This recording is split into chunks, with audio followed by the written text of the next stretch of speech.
This episode is going to be The Lone Ranger. Original air dates June 4th, 1943. In this episode, an evil lawyer frames an honest but poor rancher for robbery. The title of this one is Sundown in Sago City. Hope you enjoy, and again, thanks for listening.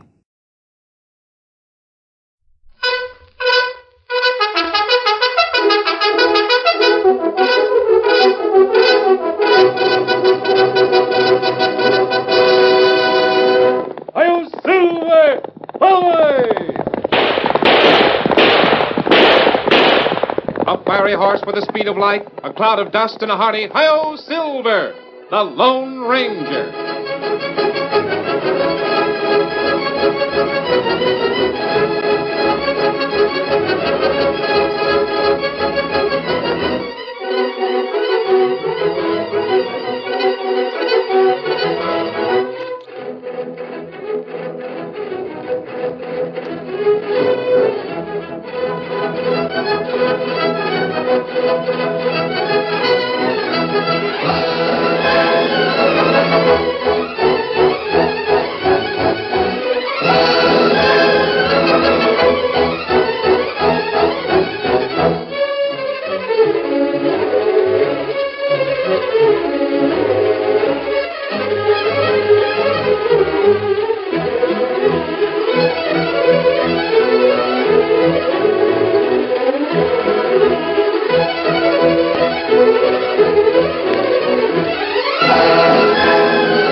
With his faithful Indian companion Tonto, the masked rider of the plains led the fight for law and order in the early western United States.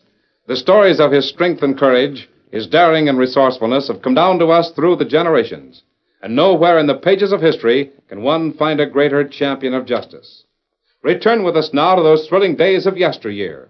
From out of the past come the thundering hoofbeats of the great horse Silver. The Lone Ranger rides again. Come on, Silver! There's trouble ahead! I'm Silver! Away!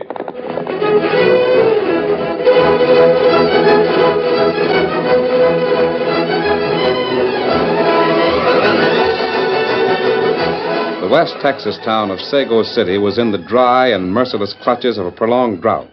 Not a drop of rain had fallen on the parched earth of that territory for months.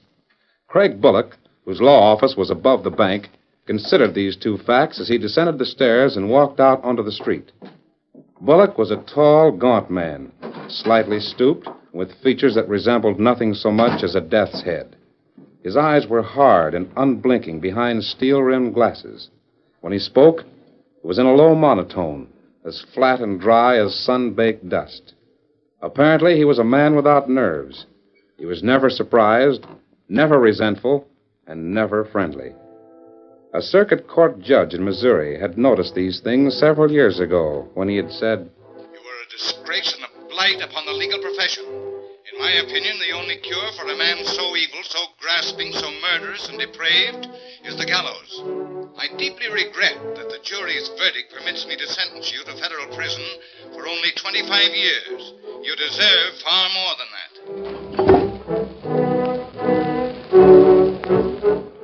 But the good people of Sago City knew nothing of Lawyer Bullock's past life.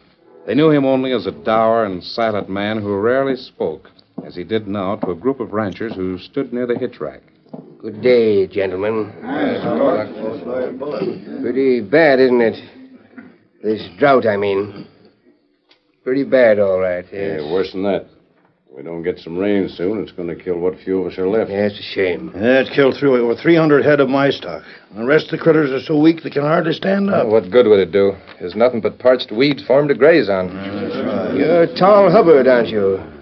Own the rocking tea spread? That's right. Excellent piece of rangeland. Yeah. So's the Broken Arrow. Jim Never's place right next to me. Rangeland's no good without water.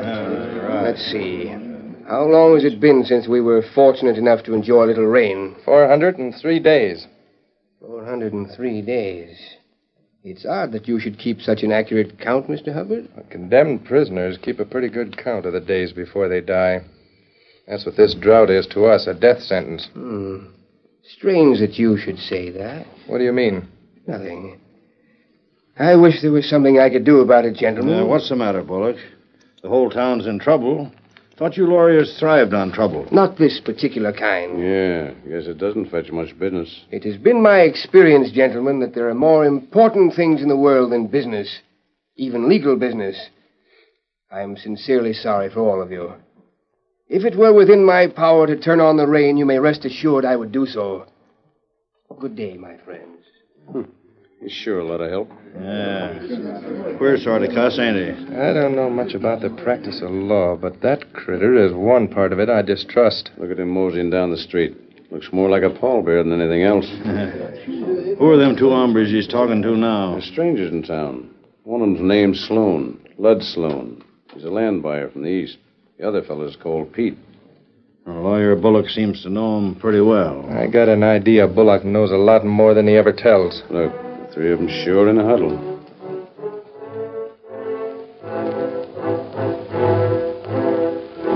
You're the boss, Bullock.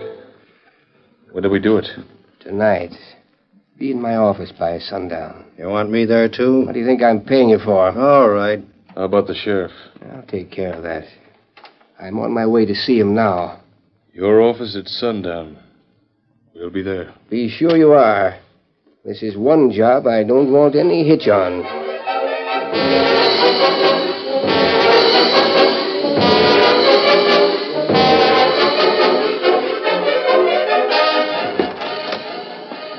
Good afternoon, Sheriff Grimes. What do you say, Bullock? Looking for business?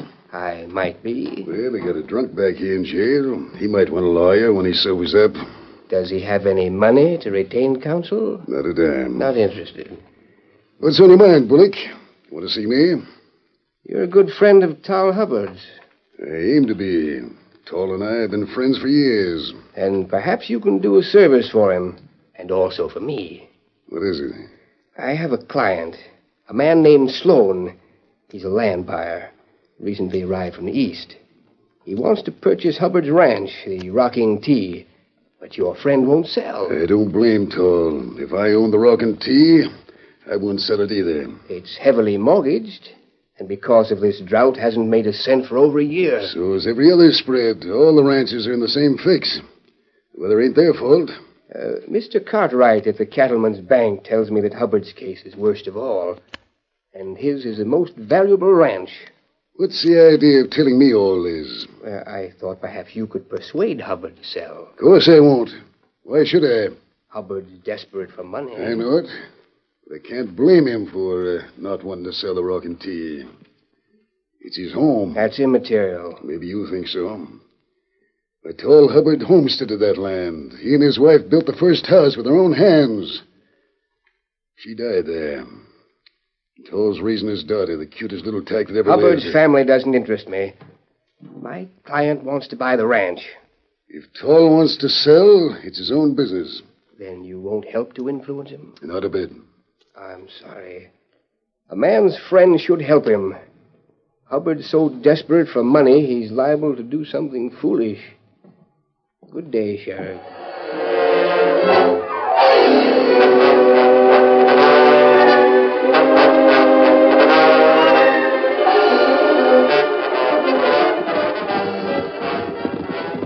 Oh, boy. Oh.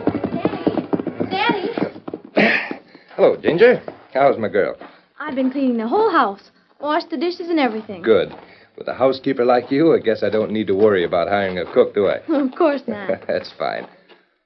Oh, say, Ginger, that white coat tied to the rail over there, where'd it come from? Oh, that's Victor, Dan's horse. Dan? Who's he? Just a boy who stopped by here while you were in town today. See, there he is on the porch. I've been waiting for you, sir. My name's Dan Reed. I'm glad to know you, son. I'm Tal Hubbard. Ginger told me. What can I do for you? Well, two friends and myself have been riding the main trail north of here, heading east. Every creek or stream we found is bone dry and Hunting water, huh? enough for the horses. Well, water's a pretty scarce article in these parts, Dan. Yeah, it's the worst drought I've ever seen. Well, we all say the same thing. Cattle dying, crops burned up, and not even a sign of a rain cloud for over a year. Golly. Oh, but I've got a little spring at the bottom of that hill near the corral. It's enough water for us and for the horses. You and your friends are welcome to use as much as you want. Oh, thank you, sir. I'll tell him. We'll ride back later this evening. Anytime. Thanks again. Goodbye, Mr. Hubbard. Bye, Ginger. Bye. Seems like a nice youngster. Got a fine-looking horse there. They're both nice. Come on, Victor. And now, sis, what kind of a supper have you got fixed for your old pal? The best you ever ate. Ha, ha, ha. I'll have to eat it first, for I'll agree with you. Oh, Daddy, you always say that.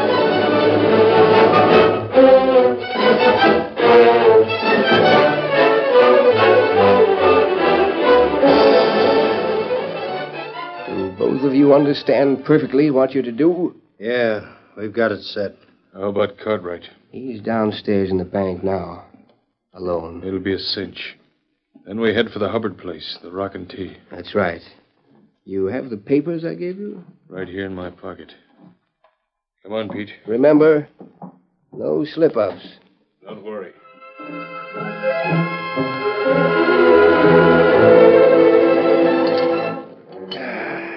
You win, Ginger.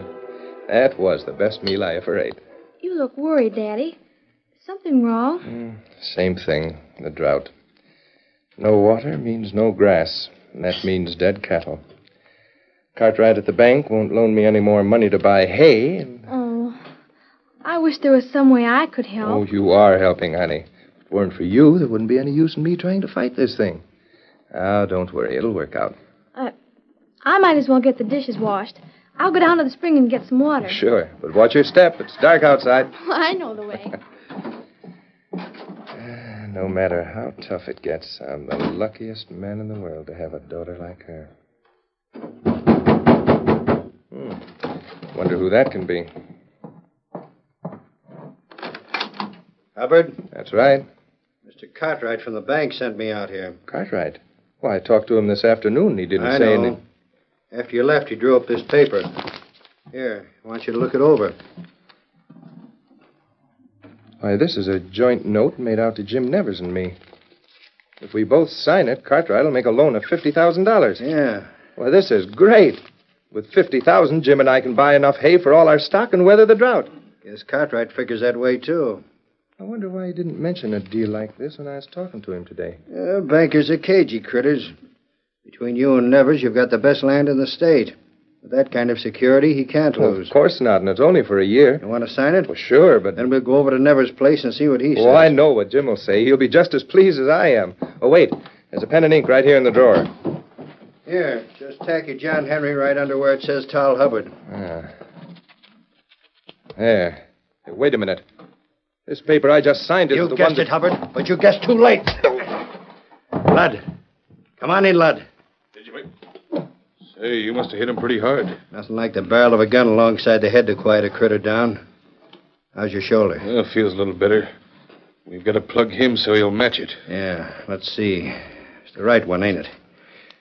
This'll do it. How about the kid? You plant some of that money in the next room, and I'll take care Daddy, of... Oh, She got back quick. who are you? Daddy, He ain't hurt much. Not yet. And you'd better keep quiet, sis, because you're going on a trip.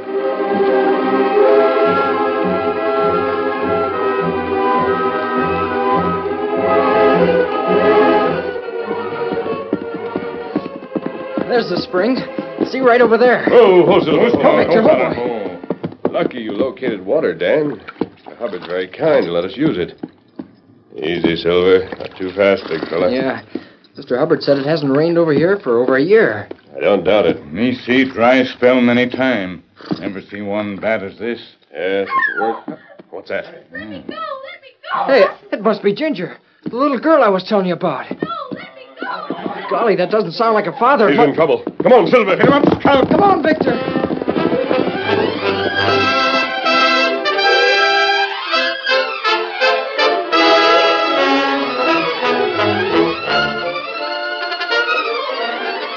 The curtain falls on the first act of our Lone Ranger story. Before the next exciting scenes, please permit us to pause for just a few moments.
To continue our story. Urging their horses forward with all possible speed, the Lone Ranger, Tonto, and Dan rode toward the Hubbard ranch house and the frightened cries of Ginger. It's the girl, Ginger. 2 men. See, one of them's holding her on his horse. Wait, pull Silver. Let's go. Hey, they're getting away and taking her with them. Aren't you going to do something? These men are heading north. Cut to the left and follow them. Don't try to overtake them. Find out where they go. Hey, do it. Get them up, Scout. Why'd you just send Tonto? The girl's been kidnapped, Dan. I'm sure of it. Oh, golly, then now, why... Listen. Those horses are coming from Sago City, heading right for the ranch. Tonto will trail the men who have the little girl. You and I will move up to the east side of the house and see what happens there. Who do you think those men are? That's what we're going to find out as quietly as we can. Come on, Silver. All right, Victor.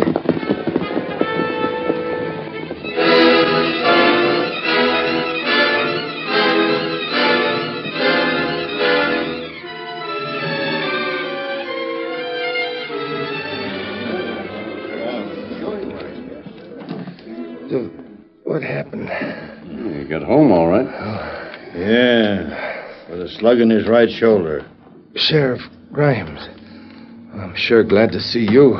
Wish I could say the same thing, Todd. An hombre walked in here, held me up, and then Look hit here, me. Sheriff. I found it under a pillow in the next room. What is it? Gold, hard cash. And the canvas sack says Cattleman's Bank. I guess our story about seeing Hubbard and Nevers wasn't so wrong after all. Sure sorry to hear it. What are you talking about? What do you think, Todd? Well, all I know is that a fellow I never saw before walked in here tonight with a note from Cartwright at the bank. It was a joint note for $50,000 made out to me and Jim Nevers. Well, I signed it, and then I noticed it wasn't the same note that I'd been reading. But before I could move, something hit me over the head. Yeah? You've got a bullet wound in your shoulder. How'd that happen? Well, I don't know. Kind of a thin story, Sheriff. What is this all about, Grimes? 2 men held up the Cattleman's Bank tonight. Killed Sam Cartwright and cleaned the place out. The boys saw those gents backing out of the bank. One of them had been hit in the shoulder. You think I was one of those men? You and Jim Nevers. This is some of the bank's cash. We found it in your house. Well, I've been here all evening. Ginger will tell you that... Where is Ginger? Where is she? I ain't seen her, Todd. Ginger! Oh, they've taken her, too. My little girl, they've... The kid's probably hiding around here someplace just to back up Tall's story. Why, Well, take it easy, Todd. Your story's true. It'll be proved. True? Well, you must be loco, all of you, to think that I'd... All I know is that Cartwright sent a man out here with a note. Everybody knows Cartwright wouldn't loan any of any money. Some of you boys had better ride over to Jim Nevers' place, see what he has to say. Can you walk, Todd? Well, sure, why? Guess you'd better come into town with me. Been hit over the head, framed, Ginger's been kidnapped. And now you're going to arrest me. I hate to do it, Todd. Known you all my life, and you know me. I thought you were a friend of mine. I am. And I'm also the sheriff of this county with a sworn duty to perform. Come on, Todd. Let's ride into town. Who's that? Oh, I don't know. Ain't the boys. They headed for Jim Nevers' place. Hi-yo, Silver! Hi!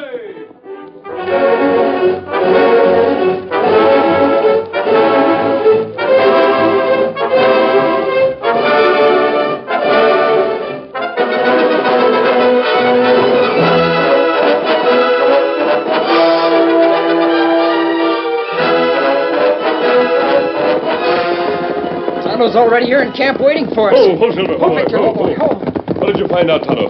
Crook Take Hubbard girl to shack. Other side of mountain. Me trail 'em. One crook stay there.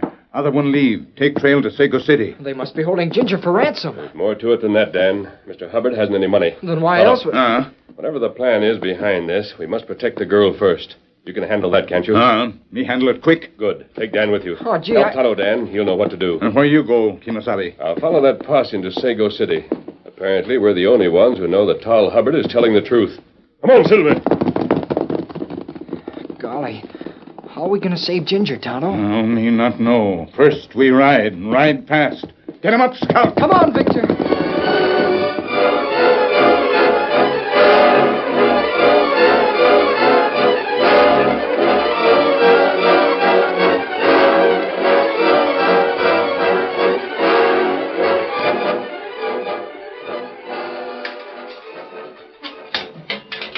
Right in here, Nevers. I've only got one cell in this jail. You and Tall have to share it. Jim. Anything you say, Sheriff.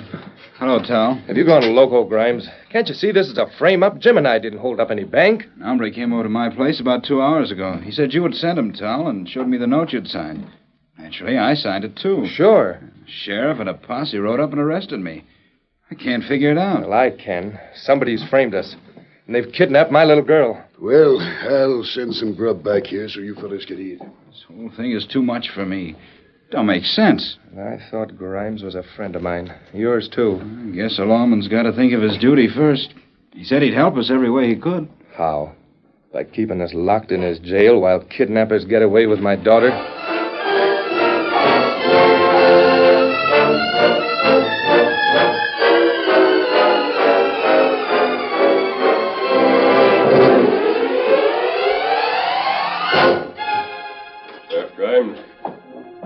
Master. Better not draw, Sheriff. I have you covered. Who are you? What do you want? You have Tall Hubbard and Jim Nevers in jail. What's that to you? Oh, I see. Then Tall and Jim are tied in with an outlaw, and you're one of... No, I'm not an outlaw. Neither are they. Hubbard's little girl was kidnapped tonight, and he was tricked into signing a note, just as he told you. Yes? How come you know so much about it? I was there. You were there? We're wasting time, Sheriff. Friends of mine are trailing the men who took Hubbard's daughter. I'm here because whoever planned this thing will follow it up before the night's over. Oh, wait a minute. I'm the sheriff of this county, and there's no reason why I should palaver with a masked hombre like you. The reason's right here in my hand, Sheriff. And it's loaded. What do you want? Have you any idea who would frame a thing like this? No, I haven't. And all we can do is wait. That door over there. Where does it lead? Storeroom. Keep saddle gear in there. And that's where I'll wait. The door will be open enough for me to use this gun. If I have to. I don't know what you're figuring on, stranger. Neither do I. We'll both wait and see.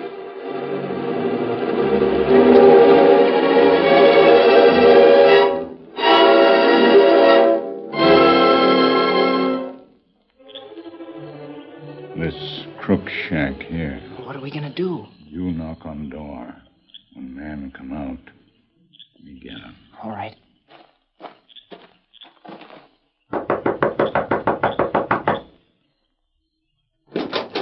What do you want? Well, I was riding south to Sago City, and, well, I guess I lost my way. Thought maybe you could help me. That ain't my fault, kid. We don't want any strangers around here. Get moving. Oh, won't you at least point out which direction is south? I said get moving. Sago City. Oh, did you get him, Tom? You not know what hit him. Who is it? Who's there? That's Ginger. I'll go in and see if she's all right. Me tie up crook. Ginger, are you all right? Dan. Oh, I'm so glad to see you. Oh, they've got you tied to a chair. Here, fix that. Oh, I could hardly believe it when I heard your voice. Who is... That's Tonto, Indian friend of mine. Here, you sure you're all right? They didn't hurt me. The only thing is, Daddy. Daddy was lying on the floor. Those men Your must father's better now, Ginger. I'm sure you'll be all right. I want to see him. I want to go home. Well, he isn't there now, Ginger. He went into town with the sheriff. But Tonto and I'll take you to him. Can we get there fast? Oh, wait till you ride Victor and you'll know what the word fast means. Are we ready to go, Tonto? Me carry crook and scout. Girl, ride at you. Come on, Ginger.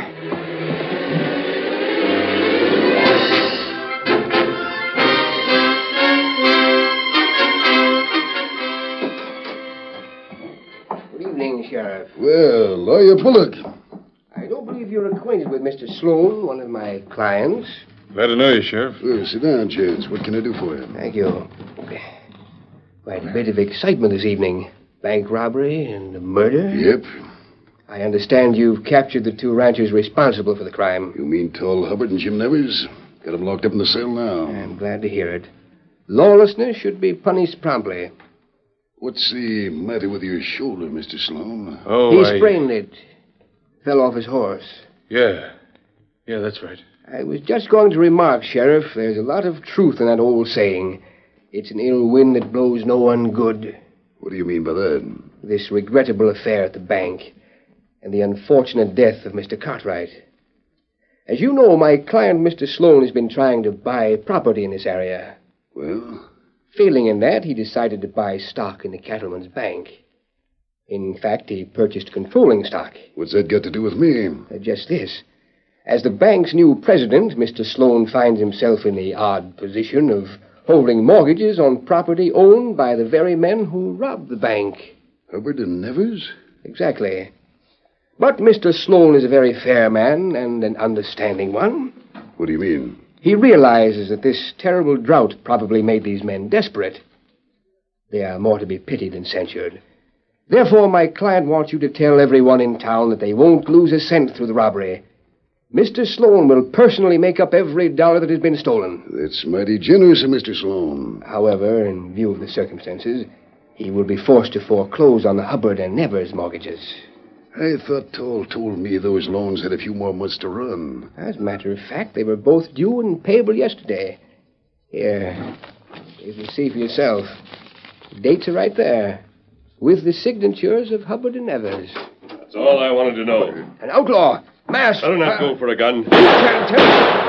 That little scratch on your arm won't hurt you. Sheriff, I guess you heard enough to figure out who was behind the frame-up. I sure did. Keep them coyotes covered while I let Todd and Jim out of jail. It was a pretty good idea, Bullock. But it wasn't good enough. Bullock, it doesn't surprise me that he was... But I've never seen this other man. Neither have I. Now, Mr. Bullock probably had two partners. And unless I'm mistaken, the second partner is with my friends who just rode up. Daddy! Ginger! Here. This crook. We catch him. That's him. That's the one. I thought so. Sheriff, I guess you know what to do with two murderers and a crooked lawyer. I sure do. And our job's finished. Come on, Dan. Tonto. Yeah, but who was he? Don't know. It's more than I can figure out. He walked in here, seemed to know exactly what was going to happen. Funny part of it is, it did happen. I know who he is. Who? How do you know, Ginger? Dan Reed told me. That man is the Lone Ranger.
The story you have just heard is a copyrighted feature of the Lone Ranger Incorporated.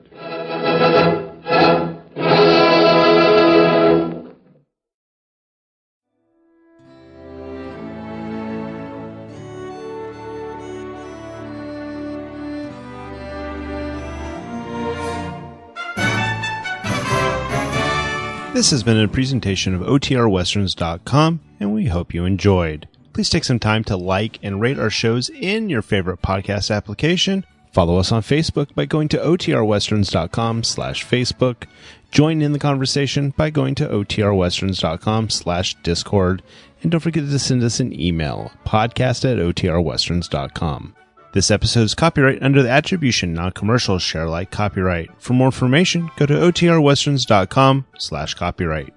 Have a great day, and again, thanks for listening.